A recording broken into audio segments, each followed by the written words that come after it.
2025년 9월 27일 아침 하나님께서 우리에게 주시는 말씀은 역대하 10장 1절에서 19절까지의 말씀입니다. 역대하 10장 1절에서 19절까지의 말씀을 제가 대표로 봉독하도록 하겠습니다. 르호보암이 세겜으로 갔으니 이는 온 이스라엘이 그를 왕으로 삼고자 하여 세겜에 이르렀음이더라. 느밧의 아들 여로보암이 전에 솔로몬 왕의 낯을 피하여 애굽으로 도망하여 있었더니 이 일을 듣고 여로보암이 애굽에게서부터 돌아오매 무리가 사람을 보내어 그를 불렀더라. 여로보암과 온 이스라엘이 와서 르호보암에게 말하여 이르되 왕의 아버지께서 우리의 멍에를 무겁게 하였으나 왕은 이제 왕의 아버지께서 우리에게 시킨 고역과 외운 무거운 멍에를 가볍게 하소서. 그리하시면 우리가 왕을 섬기겠나이다. 르호보암이 그들에게 대답하되 3일 후에 다시 내게로 오라 하매 백성이 가니라.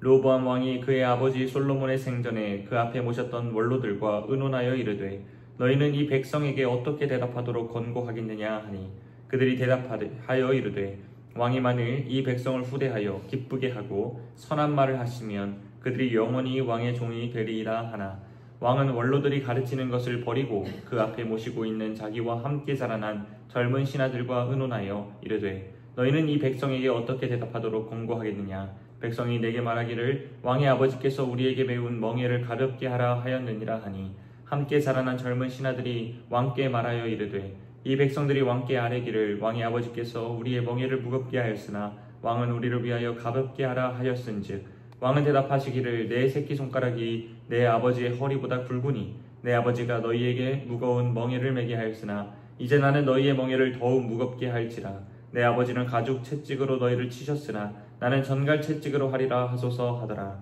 3일 만에 여로보암과 모든 백성이 르호보암에게 나왔으니 이는 왕이 명령하여 이르기를 3일 만에 내게로 다시 오라 하였음이라. 왕이 포악한 말로 대답할세 르호보암이 원로들의 가르침을 버리고 젊은 신하들의 가르침을 따라 그들에게 말하여 이르되 내 아버지는 너희의 멍에를 무겁게 하였으나 나는 더 무겁게 할지라. 내 아버지는 가죽 채찍으로 너희를 치셨으나 나는 전갈 채찍으로 치리라 하니라. 왕이 이같이 백성의 말을 듣지 아니하였으니 이 일은 하나님께로 말미암아 난 것이라. 여호와께서 전에 실로 사람 아히야로 하여금 느밧의 아들 여로보암에게 이르신 말씀을 응하게 하심이더라. 온 이스라엘은 왕이 자기들의 말을 듣지 아니함을 보고 왕에게 대답하여 이르되 우리가 다윗과 무슨 관계가 있느냐. 이새의 아들에게서 받을 유산이 없도다. 이스라엘아 각각 너희의 장막으로 돌아가라. 다윗이여 이제 너는 내 집이나 돌보라 하고 온 이스라엘이 그들의 장막으로 돌아가니라.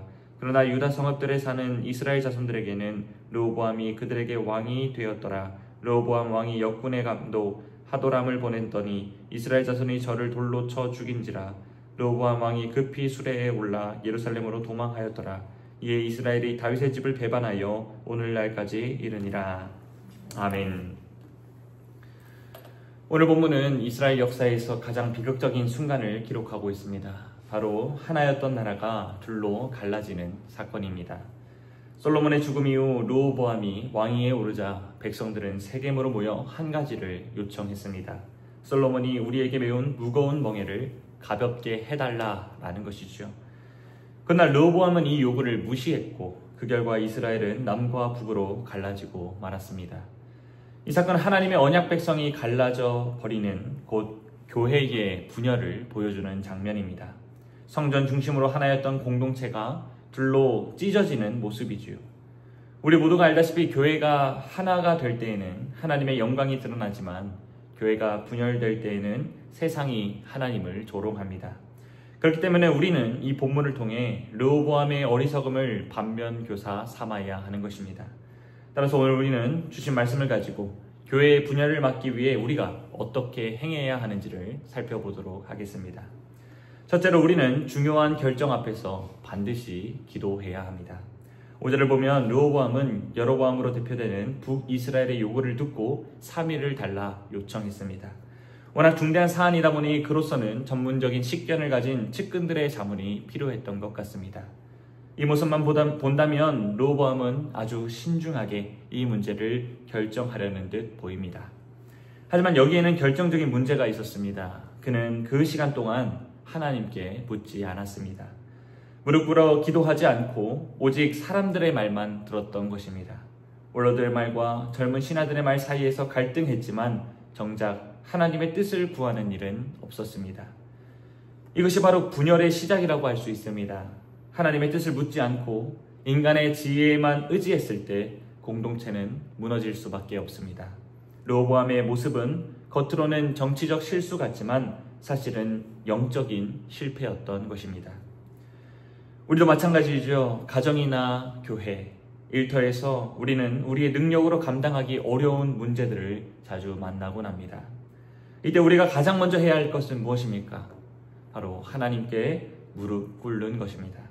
우리가 감당할 수 없는 문제를 하나님께 내려놓으며 하나님의 일하심을 기대하는 것이죠. 만약 이러한 기도가 없다면 반드시 우리의 결정에는 문제가 생기곤 합니다. 그러므로 우리는 어렵고 중대한 결정을 앞에 두고 하나님께 먼저 기도할 수 있는 자가 되어야 합니다. 가정의 중요한 결정, 교회의 중요한 일들, 심지어는 우리의 일상적인 선택들조차도 기도 없이 하나님께 묻지 않고 진행할 때 문제가 발생합니다. 야고보서 1장 5절은 이렇게 말합니다. 너희 중에 누구든지 지혜가 부족하거든 모든 사람에게 후히 주시고 꾸짖지 아니하시는 하나님께 구하라.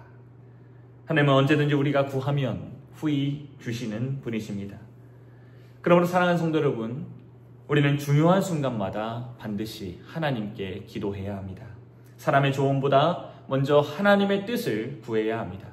기도에 무릎이 굳게 서 있을 때 교회는 분열하지 않고 하나됨을 지킬 수 있습니다. 그리고 우리가 감당할 수 없는 문제 앞에서도 하나님께서 길을 내시고 해결의 지혜를 허락하여 주실 것입니다. 둘째로 우리는 섬김의 자리로 나아가야 합니다. 본문 6절과 7절에는 르호보암이 솔로몬을 모셨던 원로들과 의논하는 장면이 나옵니다. 여기서 원로들은 7절에서 이렇게 조언하죠. 왕이 만일 이 백성을 후대하여 기쁘게 하고 선한 말을 하시면 그들이 영원히 왕의 종이 되리이다. 이러한 원로들의 말은 그들의 풍부한 경험과 지혜에서 비롯된 적절한 조언이었습니다. 특별히 이들의 말은 복음의 말씀과 일치한 말씀이었습니다. 예수님은 본인이 섬김을 받으려 함이 아니라 도리어 섬기러 왔다라고 말씀하셨습니다. 그리고 정말 그분이 우리를 섬겨주셨고 그 결과 영원토록 우리의 왕이 되셨습니다. 이처럼 왕의 자리, 권력의 자리는 다스림의 자리가 아니라 섬김의 자리입니다. 그러나 르호보암은 이 충고를 버리고 자기 또래의 젊은 신하들의 말을 따랐습니다. 백성들을 섬기는 왕이 아니라 군림하는 왕이 되기를 선택한 것입니다. 그렇게 그는 섬김의 자리를 거부하고 다스림의 자리를 고집했습니다. 그 결과 구약교회는 둘로 쪼개지고 말았지요. 이처럼 권력과 교만은 공동체를 무너뜨리고 섬김은 공동체를 세웁니다. 이러한 원리는 오늘 우리의 삶과도 똑같이 적용해 볼 수 있습니다. 하나님은 우리를 다스리는 자가 아니라 섬기는 자로 불러주셨습니다. 그래서 예수님은 제자들의 발을 씻기시며 내가 너희를 섬긴 것 같이 너희도 서로 섬기라 말씀하셨습니다. 세상은 권력과 지위를 추구하지만 교회는 섬김으로 세워지는 것입니다. 그러므로 사랑하는 성도 여러분, 어떤 자리에 있든 먼저 섬김의 자리로 나아가십시오. 부모는 자녀를 섬기고 자녀는 부모를 존경으로 섬기고 직장에서는 나보다 남을 낮게 여기고 교회 안에서는 직분이 높아질수록 더 낮아져야 합니다. 그럴 때 교회는 분열이 아니라 하나가 되고 하나님이 기뻐하시는 공동체가 될 것입니다. 마지막으로 우리는 지혜로운 말에 귀를 기울여야 합니다. 오늘 본문 8절과 13절은 반복해서 이렇게 말합니다. 왕이 원로들이 가르치는 것을 버리고. 이 말은 단순히 원로들의 말을 무시한 것이 아니라 하나님께서 주신 지혜의 원리를 외면한 것입니다. 원로들은 르호보암에게 섬김의 길을 권했습니다.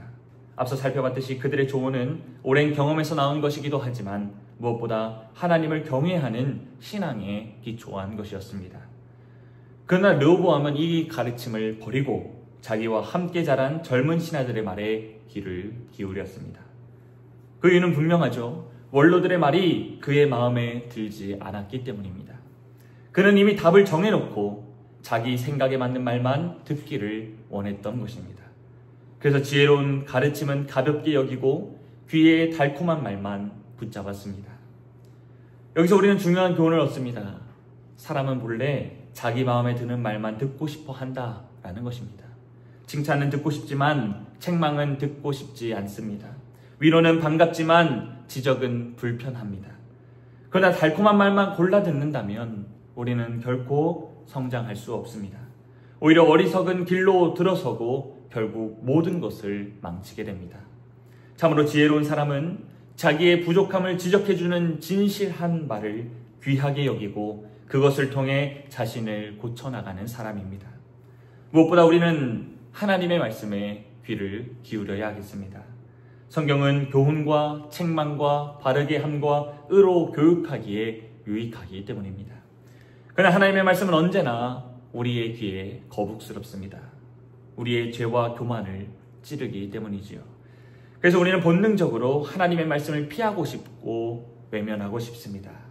하지만 바로 그 불편한 말씀이 우리를 살립니다. 우리가 아멘으로 받아들일 때 그 말씀은 우리를 고치고 세우고 생명을 얻게 합니다. 그러므로 사랑하는 성도 여러분, 지혜로운 말, 특별히 하나님의 말씀에 귀를 기울이시기 바랍니다. 또한 하나님께서 교회 안에 세우신 믿음의 장로들, 신앙의 선배들의 충고를 귀히 들으시기 바랍니다. 때로 불편할지라도 그 안에 하나님의 지혜가 담겨져 있습니다. 반면에 내 욕심을 부추기고 당장의 만족만을 주는 말은 결국 나와 공동체를 무너뜨리고 맙니다. 따라서 우리는 르호보암처럼 자기 귀에 달콤한 말만 골라 듣는 사람이 아니라 하나님의 말씀과 믿음의 지혜에 귀를 기울이는 성도가 되어야 합니다. 그럴 때 하나님은 우리를 분열의 길이 아니라 하나됨과 생명의 길로 인도해 주실 것입니다. 이제 말씀을 맺겠습니다. 오늘 본문은 르호보암의 잘못된 선택으로 인해 이스라엘이 남북으로 갈라지는 비극을 보여줍니다. 그는 중요한 순간에 하나님께 묻지 않았고 섬김 대신 권력을 추구했으며 지혜로운 조언 대신 자기 귀에 달콤한 말만 골라 들었습니다. 그 결과 나라가 쪼개지고 공동체는 무너지고 말았습니다. 교회도 마찬가지입니다. 우리가 기도하지 않고 섬기지 않으며 말씀의 귀를 기울이지 않는다면 교회의 분열은 언제든지 찾아옵니다. 하지만 우리가 르호보암의 길이 아니라 예수 그리스도의 길을 따라간다면 하나님은 반드시 우리를 하나 되게 하십니다. 그러므로 사랑하는 성도 여러분, 중요한 순간마다 하나님께 묻고 섬김의 자리로 나아가며 말씀과 지혜에 귀를 기울이시는 삶을 사시기 바랍니다. 그럴 때 교회는 무너짐이 아니라 든든히 세워지고 우리는 그리스도 안에서 참된 하나됨을 누리게 될 것입니다. 이 사실을 기억하셔서 주님 안에서 하나되는 교회 공동체를 세워가시는 저와 성도님들 되시기를 주님의 이름으로 축복합니다. 아멘. 오늘 아침 말씀을 기억하며 기도합시다. 또한 토요일 공적으로 기도할 것은 교회 학교를 위한 기도입니다. 우리 알리온 유치부, 다윗초등부, SFC 청소년부, 마하나임 청년부가 우리 다음 세대들이 바로 일어서서 믿음의 신앙으로 잘 자랄 수 있게 해달라고, 원로들의 말을 잘 듣고 또래 젊은 신하들의 말을 듣지 않는 르호보암의 길을 듣는 르호보암의 길을 따라가지 않을 수 있도록 기도해 주십시오. 또 주의를 위해 기도합시다. 내일 온전히 주의를 잘 지킬 수 있는 우리들 되게 해달라고 기도합시다. 오늘 함께 기도할 제목과 말씀을 통해 주어진 기도 제목, 개인 기도 제목을 가지고 기도드리시다가 자유롭게 돌아가시면 되겠습니다.